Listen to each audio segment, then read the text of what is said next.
ನಮಸ್ತೆ. ಇವತ್ತು ನಾನೊಂದು ತುಂಬಾ ಮುಖ್ಯವಾದ ವಿಷಯದ ಬಗ್ಗೆ ಮಾತಾಡ್ತಾ ಇದ್ದೇನೆ. ಅದೇನಂದ್ರೆ, ಮನುಷ್ಯನ ಜೀವನದಲ್ಲಿ ಮದುವೆ ಅನ್ನೋದು ಮ್ಯಾಂಡೇಟ್ರಿ ಆರ್ ಆಪ್ಷನಲ್ ಅಂತ. ಇದರ ಬಗ್ಗೆ ಒಬ್ಬ ಸ್ಪಿರಿಚುವಲ್ ಪರ್ಸನ್ ಓಶೋ ಅಂತ ನೀವು ಕೇಳಿರ್ತೀರಿ. ಅವರೊಂದು ತುಂಬಾ ಒಳ್ಳೆ ರೀತಿಯಲ್ಲಿ ಒಂದು ವಿಷಯ ಹಂಚ್ಕೊಳ್ತಾರೆ. ಏನಂದ್ರೆ, ಅವರ ತಂದೆ ಕೇಳ್ತಾರಂತೆ, ನಿನ್ಗೇನು ಮದ್ವೆ ಆಗ್ತೀಯೇ ಇಲ್ವೋ ಅಂತ. ಅದಕ್ಕೆ, ನಾನು ಆಲ್ರೆಡಿ ಸಫರ್ ಮಾಡ್ತಾ ಇರೋ ಈ ಪ್ರಪಂಚದಲ್ಲಿ ಮದ್ವೆ ಒಂದು ಮಾಡ್ಕೊಂಡು ಇನ್ನೊಂದು ಸಂಬಂಧನ ಇದು ಮಾಡ್ಕೊಂಡು ಇನ್ನೊಂದು ಜೀವಿಗೆ ಜನ್ಮ ಕೊಟ್ಟು ಅದನ್ನು ಈ ನರಕಕ್ಕೆ ತರೋದು ನಂಗೆ ಖಂಡಿತ ಇಷ್ಟ ಇಲ್ಲ. ಸೊ ನನ್ಗೆ ಮದ್ವೆ ಬೇಡ ಅಂತ. ಈಗ ನಮ್ಮ ಹಳೇ ಕಾಲದಿಂದ ಏನಾಗ್ತಾ ಬಂದಿದೆ ಅಂದ್ರೆ, ನನ್ನ ಅಜ್ಜ ಮದ್ವೆ ಆದ್ರು, ನನ್ನ ಪಿಜ್ಜ ಮದ್ವೆ ಆದ್ರು, ನನ್ನ ತಂದೆ ಮದ್ವೆ ಆದ್ರು, ಸೊ ನಾನು ಮದ್ವೆ ಆಗ್ತೇನೆ. ಇದೇ ನಡ್ಕೊಂಡು ಬಂದಿರೋದು. ಅಂದ್ರೆ ಏನಂದ್ರೆ, ಎಲ್ರು ಆಗ್ತಾರೆ, ನಾನು ಆಗೋದು. ಅದಕ್ಕೆ ಏನಂದ್ರೆ ಒಂದು ಮ್ಯಾಂಡೇಟ್ರಿ ಮಾಡ್ಕೊಂಡಿದ್ದಾರೆ. ಆದ್ರೆ ಈಗಿನ ನಾವು ಪರಿಸ್ಥಿತಿಯನ್ನ ನಾವು ಕೂಲಂಕುಷವಾಗಿ ಗಮನಿಸಿದ್ರೆ, ಮದುವೆ ಅನ್ನೋದು ಒಂದು ತುಂಬಾ ಸೂಕ್ಷ್ಮವಾದ ವಿಚಾರ. ಈಗ ಒಬ್ರು ಹುಡುಗ ಅಥವಾ ಹುಡುಗಿ ಯಾವುದೋ ಒಂದು ಫ್ಯಾಮಿಲಿಯಲ್ಲಿ ಹುಟ್ಟಿರ್ತಾರೆ, ಅಲ್ಲಿ ಹೇಗೋ ಬೆಳೆದಿರ್ತಾರೆ. ಅವರ ಬೇರೆ ಬೇರೆ ಸಂಸ್ಕಾರಗಳು, ಪದ್ಧತಿಗಳು, ವಾತಾವರಣ, ಈ ತರ ಎಲ್ಲ ಒಂದು ರೀತಿಯಲ್ಲಿ ಹುಟ್ಟಿರ್ತಾರೆ. ಅವರು ಇನ್ನೊಂದು ಎಲ್ಲೋ ಹುಟ್ಟಿರುವಂತ ಯಾವುದೋ ಒಂದು ಕುಟುಂಬದಲ್ಲಿ, ವಾತಾವರಣದಲ್ಲಿ, ಸಂಸ್ಕಾರಗಳನ್ನ ಹೊತ್ತು ಹುಟ್ಟಿರುವಂತ ಇನ್ನೊಂದು ಜೀವಿಯೊಟ್ಟಿಗೆ ಎಂಟ್ಯಾಂಗಲ್ ಆಗುದು.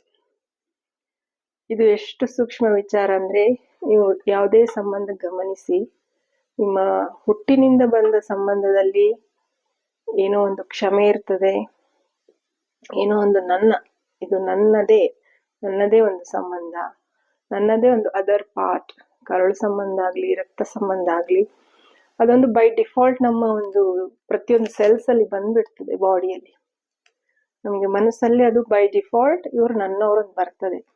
ಆದ್ರೆ ಅದೇ ಮದುವೆ ಅಂದ್ರೆ ಕಂಪ್ಲೀಟ್ ಒಂದು ಹೊಸ ಜೀವಿಯೊಟ್ಟಿಗೆ ಎಂಟ್ಯಾಂಗಲ್ಮೆಂಟ್ ಮಾಡ್ಕೊಳ್ಳೋದು. ಇದನ್ನ ಇಷ್ಟು ಒಂದು ಈಸಿಲಿ, ಇಷ್ಟು ಒಂದು ಕೇರ್ಲೆಸ್ ಆಗಿ ನಮ್ಮ ಹಿರಿಯರು ಅದ್ ಹೇಗೆ ಕಂಪಲ್ಷನ್ ಮಾಡಿದ್ರು. ಬರೀ ಒಂದು ಸಂತಾನೋತ್ಪತ್ತಿಯೇ ಕುಟುಂಬ ಮುಂದುವರಿಬೇಕು ಅನ್ನೋದೇ ಒಂದು ಅವರ ಮೂಲ ಇದಾಗಿತ್ತೋ ಏನು ಇದಾಗಿತ್ತು ಅರ್ಥ ಆಗುದಿಲ್ಲ ನನ್ಗಂತೂ. ಅವ್ರದ್ದು ಏನೋ ಒಂದು ಒಳ್ಳೆ ಉದ್ದೇಶ ಇರ್ಬೋದು, ಆದ್ರೆ ಅದು ಆ ಕಾಲಕ್ಕೆ ಸರಿ ಹೋಯ್ತು. ಬಟ್ ಇತ್ತೀಚೆಗೆ ತುಂಬಾ ಕಾನ್ಫ್ಲಿಕ್ಟ್ಸ್, ತುಂಬಾ ಡೈವರ್ಸ್ಗಳು, ತುಂಬಾ ಮುಗಿಯದ ಗಲಾಟೆಗಳು, ನಾಯಿಗಳ ತರ ಕಚ್ಚಾಡ್ತಾ ಇರ್ತಾರೆ, ಏನೋ ಒಂದ್ ಕಷ್ಟದಲ್ಲಿ ಬದುಕ್ತಾ ಇರ್ತಾರೆ. ಇಂಥದ್ದೆಲ್ಲ ಮಾಡ್ಕೊಳ್ಳೋ ಬದಲು, am I really ready for the new entanglement? ನಾನು ನಿಜವಾಗ್ಲೂ ಇನ್ನೊಂದು ನನ್ನ ಆಗು ಹೋಗುಗಳು, ನನ್ನ ಮನಸ್ಸಿನ ಏರುಪೇರುಗಳ ಮಧ್ಯೆ ಇನ್ನೊಂದು ಜೀವಿಯೊಟ್ಟಿಗೆ ಕನೆಕ್ಟ್ ಆಗಿ ಅದ್ರೊಟ್ಟಿಗೆ ನಾನು ಹೊಂದ್ಕೊಂಡು ಹೋಗ್ತೇನಾ ಅನ್ನೋದು ಮೊದ್ಲು ಯೋಚನೆ ಮಾಡ್ಕೊಳ್ಬೇಕು.